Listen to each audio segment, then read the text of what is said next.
내 이름은 지훈이고 서울의 한 조용한 동네에서 살고 있었어. 어느 여름밤 난 언제나처럼 늦게까지 게임을 하다가 너무 피곤해서 바로 잠에 들 준비를 했어. 대충 씻고 침대에 몸을 던지려고 하는데 창밖에서 이상한 소리를 들었어. 바람에 나뭇잎이 스치는 소리일 줄 알았는데 조금 더 귀를 기울이니 사람의 울음소리 같았어. 늦은 밤이었고 동네가 워낙 조용하다 보니 더 크게 들렸던 것 같아. 처음엔 못 들은 척하고 그냥 잊으려고 했지. 하지만 소리는 점점 더 커져갔고 이제는 울음소리가 아니라 어떤 여자가 낮게 흐느끼는 소리로 변했어. 호기심과 불안감이 뒤섞여 나는 창가로 다가갔어. 창문을 살짝 열고 밖을 내다봤지만 어두운 골목에는 아무것도 보이지 않았어. 그냥 지나가는 취객이겠거니 생각하려고 했지만 그 소리는 계속해서 뇌리를 맴돌았어. 다음날 동네 친구들에게 그 이야기를 꺼냈어. 모두가 나를 놀리며 대수롭지 않게 여겼지만 한 친구가 내 이야기에 진지하게 반응했어. 지훈아, 혹시 그 소리 들은 게 내 방이 처음이야? 그 친구의 말을 들으니 좀 으스스해졌어. 그는 나에게 오래된 도시 전설 하나를 이야기해줬어. 우리 동네에는 몇십 년 전에 젊은 여자가 자살을 한 일이 있었다고 해. 그녀는 버림받고 큰 상처를 입은 채로 그만 극단적인 선택을 했다고 하더라고. 그 이후로 가끔 밤이 깊을 때 그녀의 울음소리가 들린다는 소문이 있었어. 그 이야기를 듣고 나니 왠지 모르게 서늘한 기운이 느껴졌어. 그래도 난 과학적이고 합리적인 사람이니까 그런 괴담에 크게 신경 쓰지 않으려고 했어. 하지만 그날 밤 작은 창문 너머로 또다시 흘러나오는 흐느끼는 소리를 들었을 때 난 할 말을 잃었어. 소리는 이번에도 더 가까이 들렸어. 그리고 마음속에서 무언가 말했어. 나가서 확인하라고. 미지의 공포보다도 막연한 궁금증이 나를 압도했어. 그래서 조용히 방을 나와 라이트가 꺼진 복도를 통해 밖으로 나갔어. 거리는 아무도 없었어. 하지만 그 흐느낌은 조금 더 멀리서 들려오는 것 같았어. 나는 숨을 고르고 소리가 나는 쪽으로 다가갔어. 이윽고 작은 공원이 있는 곳에 다다랐어. 그곳에서는 마치 누군가가 벤치에 앉아 울고 있는 듯한 모습이 희미하게 보였어. 나는 온몸이 굳은 채로 그 장면을 바라볼 수밖에 없었어. 그리고 그 인물이 천천히 고개를 돌리더니 나와 시선을 맞췄어. 그 순간 모든 소리가 멈추고 공기가 얼어붙는 것 같았어. 나도 모르게 뒷걸음질 치고 집으로 뛰어들어왔어. 그 이후로도 몇 번 더 그 소리를 들었지만 두 번 다시 확인하러 나가지 않았어. 시간이 흐르면서 그 현상도 점점 잦아들었지. 하지만 그날의 기억은 아직도 생생해. 지금도 가끔 혼자 있을 때면 그 흐느끼는 소리가 귓가에 맴도는 듯한 기분이 들어. 과연 그 울음소리는 누구였을까? 그리고 왜 나에게 들려주려 했던 걸까? 괴담이란 늘 진실과 상상의 경계에서 있기에 사람들을 사로잡는 게 아닐까 싶어 하지만 그날의 공포는 너무나도 현실적이었어. 두 번째 이야기. 한국 인터넷에서는 다양한 공포 이야기가 많이 공유되곤 합니다. 그중 광범위하게 회자되며 사람들이 등골을 서늘하게 만들었던 이야기를 하나 풀어보겠습니다. 이 이야기는 생각을 읽는 노파 라는 제목으로 알려져 있으며 많은 사람들이 각자의 경험담을 덧붙이며 이야기를 더욱 풍성하게 만들었습니다. 어느 한적한 마을에 생각을 읽는 노파라는 소문이 퍼지기 시작한 것은 몇 년 전 여름이었다. 그 마을은 특별히 대도시에서 멀리 떨어져 있어 인터넷도 제대로 연결되지 않는 곳이었는데 어느 날부터 이상한 이야기가 돌기 시작했다. 마을 끝자락에 사는 한 할머니가 사람들의 생각을 읽을 수 있다는 것이다. 마을 사람들은 처음엔 그냥 지나가는 소문쯤으로만 여겼으나 시간이 지날수록 점점 더 많은 이들이 이상한 경험담을 속삭이기 시작했다. 처음 그 노파를 만난 것은 중학생 준호였다. 준호는 친구들과 함께 여름 방학을 맞아 근처 숲에서 놀다가 늦게 귀가하게 되었다. 어둠이 짙게 깔린 시간에 준호는 친구들과 떨어져 혼자 집으로 향하고 있었다. 그때 길목에 서 있던 노파와 마주치게 되었다. 노파는 조그마하고 구부정한 혀를 가진 모습이었으며 손에는 누구에게 주기라도 하려는 듯 한 낡은 손전을 들고 있었다. 어디 가니? 얘야? 노파는 나지막하고 쉴 틈 없는 목소리로 말을 걸어왔다. 준호는 약간 놀랐지만 반사적으로 집에 가요 라고 대답했다. 노파는 흐릿한 미소를 지으며 말했다. 너 이번 시험 걱정하고 있지? 수학 성적 때문에 친구들한테 약봐 맞을까봐 겁나서 밤마다 문제집 들여다보며 시간을 보내고 말이지. 그 수고만큼 결과가 좋을 거야. 덜컥 놀란 준호는 대체 이 할머니가 어떻게 자신의 생각을 알았는지 이해할 수 없었다. 준호가 아직 누구에게도 털어놓지 않았다. 불안과 걱정거리를 정확히 짚어낸 것이다.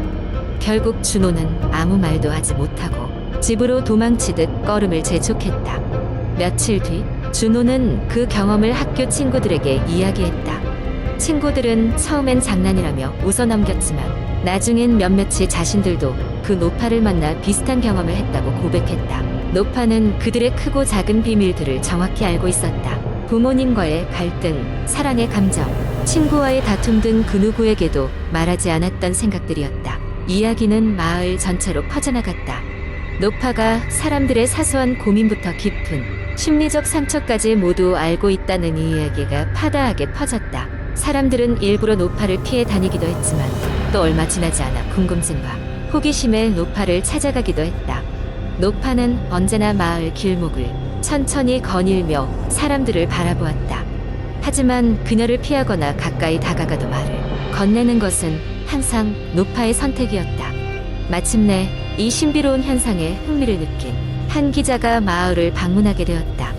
정확한 사실을 알아내려 수많은 인터뷰를 진행했지만 노파는 그에게 일체의 말을 건네지 않았다. 기자가 노파를 따라다녀도 그녀는 기자에게 한마디도 하지 않고 눈길조차 주지 않았다. 그렇게 몇 주가 흘러 기자는 실망감을 느끼며 마을을 떠나기로 결심했다.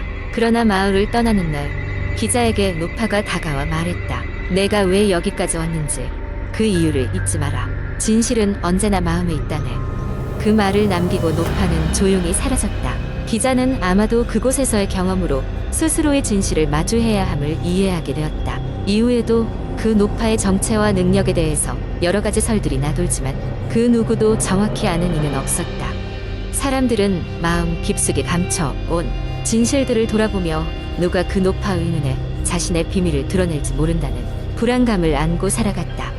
그러나 이 모든 이야기에 담긴 공포는 바로 그 노파가 누구인지를 아는 것이 아니라 우리 각자가 얼마나 자신의 생각을 감추고 살아가고 있는지를 반성하는 데에 있었다. 그리고 그 마을의 수많은 소문과 같이 생각을 읽는 노파의 이야기는 점차 인터넷을 통해 전국으로 퍼져나갔다. 사람들은 자신도 모르게 내면의 두려움과 비밀이 타인의 시선에 노출될 수 있다는 가능성을 상상하며 그 노파가 현실에서 존재할 수 있다는 공포를 느끼게 되었다.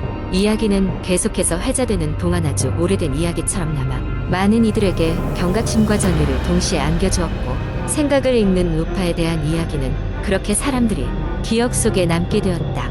세 번째 이야기. 몇 년 전 나는 한 작은 시골 마을로 이사했다. 그곳은 도시의 번잡함을 피해 새로운 시작을 하고자 선택한 조용하고 평화로운 장소였다. 손에 잡히지 않는 고요함이 깃들어 있는 곳이었지만 무언가 어딘가 모르게 낯설고 이질적이라는 느낌을 지울 수 없었다. 내가 이사한 집은 오래된 한옥이었다. 마을 사람들은 이 집에 대해 여러 가지 이야기를 들려주었다.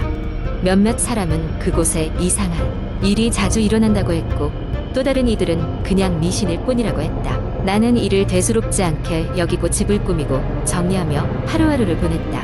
이사를 한 지 얼마 되지 않아서부터 밤마다 이상한 소리를 듣기 시작했다. 마치 누군가 지붕 위를 걷는 듯한 소리였다. 처음엔 바람 소리라 생각하며 대수롭지 않게 넘겼다. 하지만 그런 소리는 매일 밤 계속되었고 점점 더 선명해졌다. 어떤 날은 발소리 외에도 흐느끼는 소리가 들리는 것 같았다. 어느 날 밤 더 이상 참을 수 없었던 나는 소리의 정체를 확인하기로 결심했다. 손전등을 들고 조심스럽게 지붕 위로 올라갔다. 그곳엔 아무것도 없었다. 단지 어둠과 귀뚜라미 소리만이 나를 맞이할 뿐이었다. 하지만 그 순간 등 뒤에서 한기가 느껴졌다. 돌아서자 얼굴이 하얗게 질린 소녀가 서 있었다. 그녀는 푸른 한복을 입고 있었으며 창백한 얼굴은 검은 밤 속에서 울령처럼 희미하게 빛났다. 겁에 질린 나는 비명을 지르며 집 안으로 뛰어들어왔다. 소녀는 나를 따라오지 않았다.